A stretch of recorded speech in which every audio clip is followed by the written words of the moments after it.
दक्षिण मध्य मुंबई, लालबाग, परळ आदी भागातील 388 इमारतींच्या मुद्द्यावर भाजप आमदार प्रवीण दरेकर यांनी विधानसभेत मुद्द्यांना उपस्थित केला.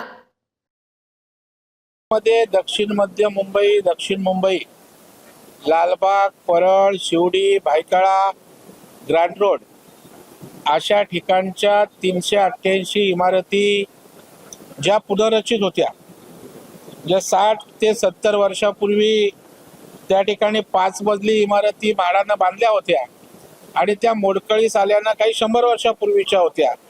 अशा 388 पुनर्रचित इमारतींचा विषय होता. या ठिकाणी फिजिबिलिटी होत नव्हती.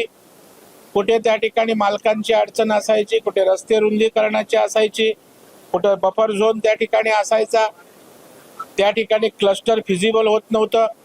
अशा 388 इमारतींचा पुनर्विकास करावा ही भूमिका आज त्या ठिकाणी सभागृहामध्ये मी मांडली.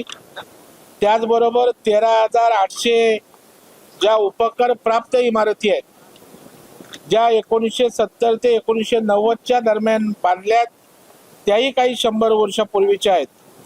म्हणजे रस्ता रुंदीकरण असेल, रेल्वे बफर झोन असेल, रोड कटिंग असेल, अरुंद गल्ली असेल किंवा रस्ता यामुळं बाधित आहेत किंवा स्टँड अलोन बिल्डिंग असतात. मला वाटतं त्या संदर्भामध्ये अनेक वर्ष हा विषय प्रलंबित होता. काहींचे मालक त्या ठिकाणी ॲब्स्कॉन्डिंग